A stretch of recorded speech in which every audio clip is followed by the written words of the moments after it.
Something I've come to realize is no matter what, you're going to attract your polar opposite. You see, throughout my ages here, since I was a young buck, had nothing going for myself, I spent hours and hours on video games. What a polar opposite do you think I attracted?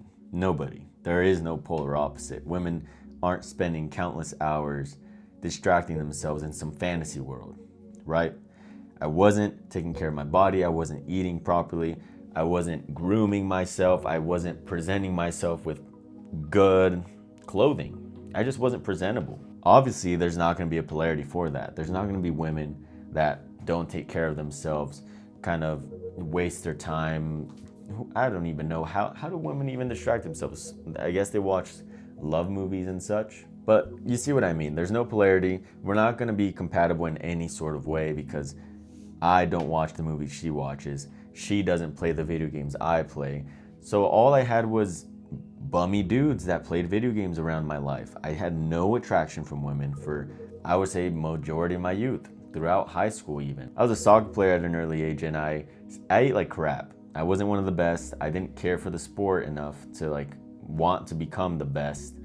It was more so of a hobby that was like, okay, cool, I'm active, but I still ate like shit, so I still look like shit. I performed like shit. I didn't make it in the sport. So I was never really a soccer athlete.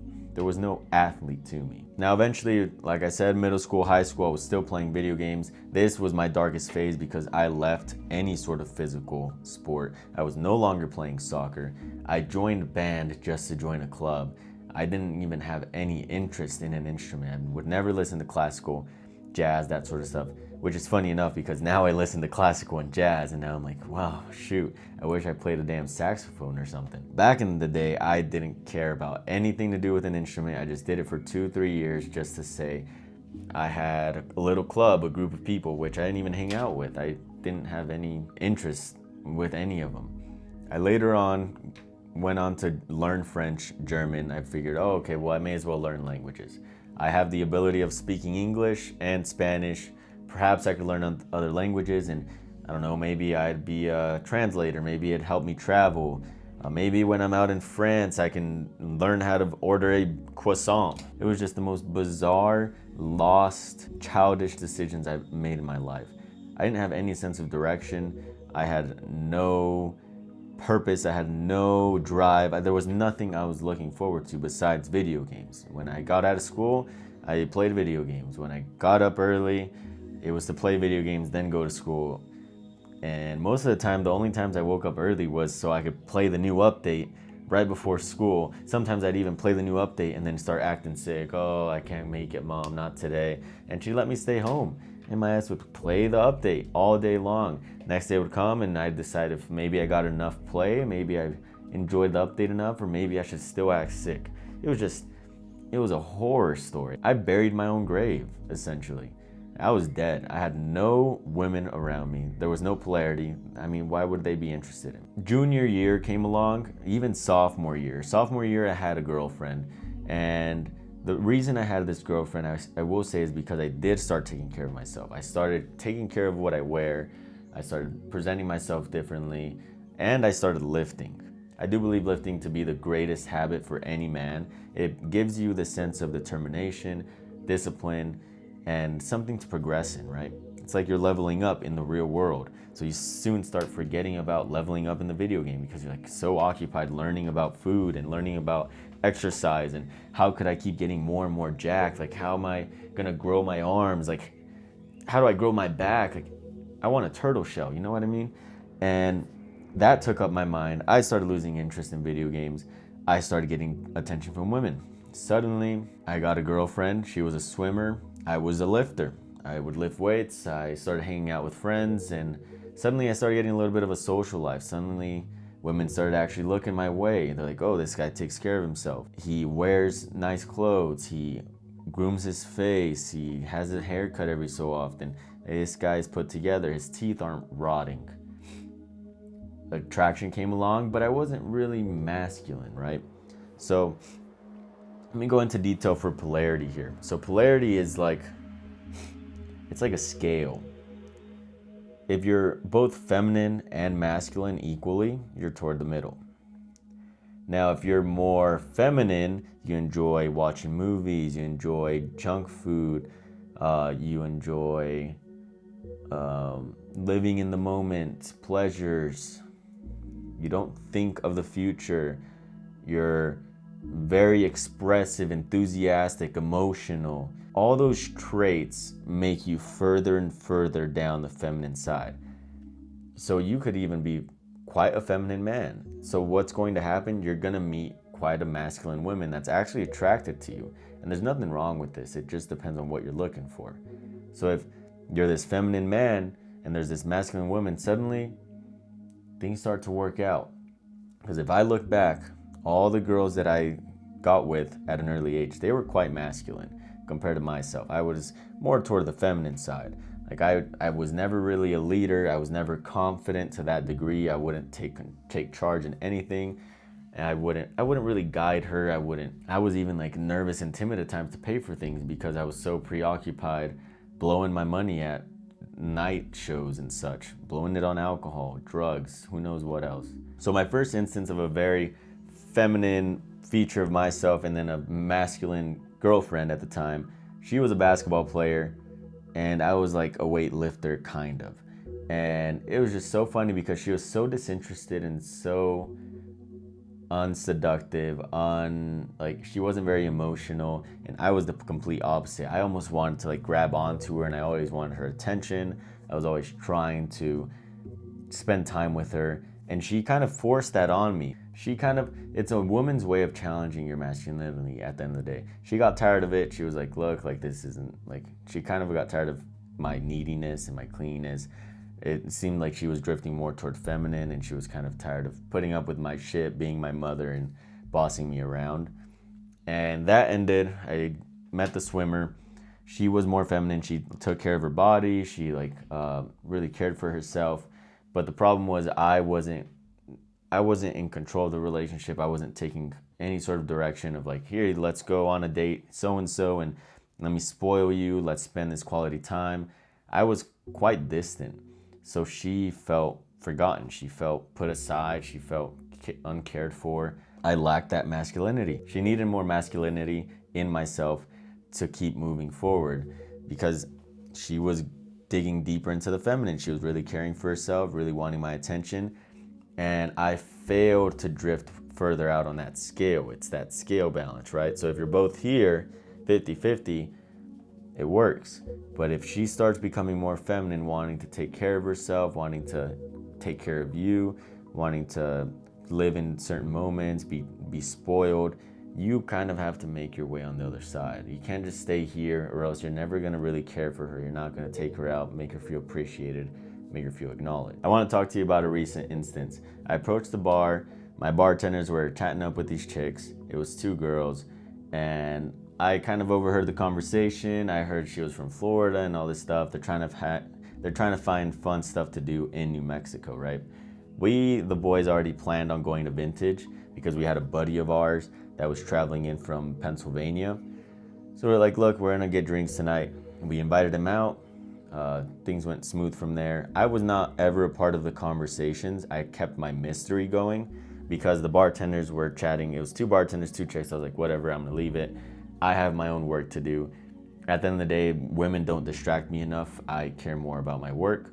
So I keep approaching the bar to grab my drinks, right? And I keep noticing this one particular girl, which happens to be my type. It's really weird.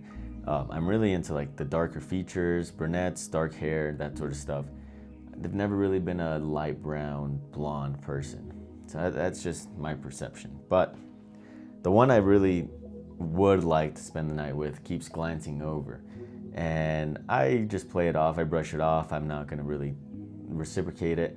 And then there's a time where I'm like, okay, maybe now I should start reciprocating it. Maybe I should start closing in, getting closer, maybe closing in that touch barrier.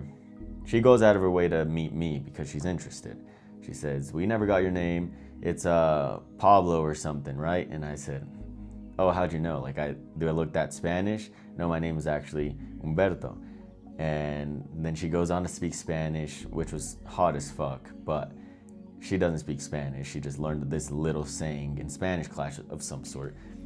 And I kind of dropped my jaw, and now I'm really interested. So she goes out to point out that I'm supposed to be going to Vintage. She says, well, I thought you were going to Vintage, so you can't be burnt out. So I tell her, I don't know if I'm gonna be going out. I'm getting my ass ran over here. Like, I'm literally sweating, kind of playing around. And she's like, you're sweating. And I could tell it's like, it doesn't bother her. So now we're getting a little playful. I told her, look, okay, like, I'll be at Vintage. If y'all are having a good time now, y'all should be going there tonight. And so things roll through, night is over. So we arrive at the bar. My two bartenders are on the opposite side of me. There's a nice fireplace, and I'm on the other end. And so we're waiting for either our boys or the girls to come by. They actually get there at the same time. So the one I was interested in ends up seating with the bartender. The one I wasn't as interested in seats by me. So I was like, okay, whatever. I'm gonna greet her. Hey, I never got your name. And then we have a seat. As soon as she sits down, she kind of confronts everybody. She comes in hot, and she says, she throws a fit. She says, so this is what y'all do in New Mexico? Like, you go out to a rooftop and you get drinks in the freezing cold, and this late, it's past my bedtime. And she kind of just throws a big scene. So everyone's like, kind of like, all right. So I told her, like, look, let's just order your drink. Maybe that'll help. And the bartender comes along at the perfect time. I ask her, what do you drink? And she says, I'll just have a water. And I was like, okay, I'm not gonna push it. That's where I kind of fucked up already. I lacked the masculinity in that sense already. I should have probably just ordered her a drink. She later calls me out on that bullshit later on. She says, if you don't think I'm being feminine enough, it's because you're not being masculine enough. And I was like, okay, like, look, that's fair. I agree with that dynamic. And I was like, okay, well, maybe earlier on, where did I mess up? Did I just not order you a drink? Is that something I should have done? She's like, yeah, you could have taken direction, control. You should have bought me the drink. You should have not asked me what I wanted. And she was right. And I kind of put up a wall as soon as she came in hot like that. I didn't really have interest in her.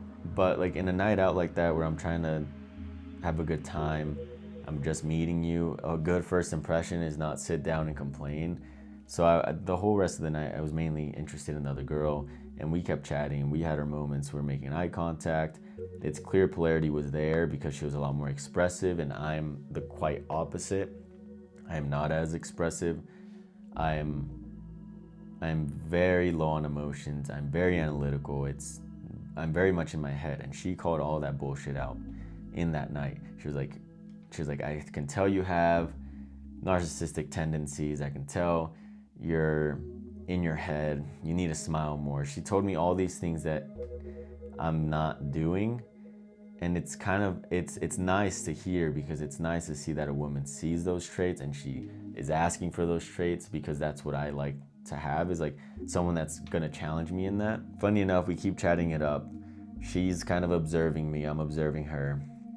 She goes out of her way to point out my ring. She goes out of her way to point out my knit sweater. She's like, Ralph Lauren, huh? I was like, you haven't even seen it. She's like, it's a nice sweater. And I was like, she's like, navy blue. And I was like, nope, actually black. And yeah, it is Ralph Lauren. She's like, I can tell. So she keeps making little comments. It's clear that we have the chemistry, we have the attraction. She later on goes to say that my side wasn't welcoming, so she went with him, and essentially it was like a safe bet. She just didn't want to be rejected by me, essentially. So the whole night, I mean, my interest was in her. I didn't really care for her. We had our own conversation about how I could have taken more charge. I could have ordered her drink. But the night was over, and I couldn't help but think, it's so weird how no matter what, there's gonna be a pull. If there is polarity there, and you can tell that you're almost polar opposites, you can tell that you have very strong similarities though. Even if you're across from each other, even if she's with another man, to play it safe, she wasn't even that interested. She was looking at me the whole time.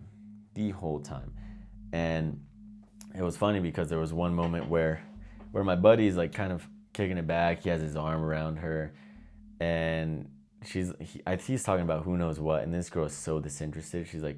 She looks over from him to me, and I'm just staring straight into her eyes, and she's staring at me, and she's like, oh shit, like, she kind of gets a little giggly and shy, and then she like looks back at him. But like, I could tell she doesn't care for him, because she didn't have that same polarity with him. He was talking a ton, and she just was not for it. So find out where you are on this scale. If you are, hard to say, but like if you're unemotionally available, if you're very analytical, if you're in your head all the time, if you're constantly thinking of the future, there's high chances you're on this side. If you are, like I said earlier, very emotional, very expressive, very in the moment, you prioritize time with someone, and you're probably more on the fence. That's what I've learned so far. That's what I've learned from my interactions with women. I tend to see that like if they're very expressive, I'm very for it. If they call out my bullshit, I'm also very for it. It just depends on where you're at and if you're willing to take that challenge. Because I know plenty of men that I've met, plenty of men around me that say they don't want a challenging woman. It's just too much. It pisses them off too much. They can't handle it. So they're a little more toward the middle. So their woman needs to be a little less feminine, not willing to throw the glass on the floor, not willing to scream at him, not willing to tear him to bits on what he's doing wrong. He wants a little bit easier going. You can't be over-challenged if you're not quite there by a feminine woman. I hope I was able to articulate this properly. This was a little bit of a different topic and kind of hard to put together. I'll see you fellas later.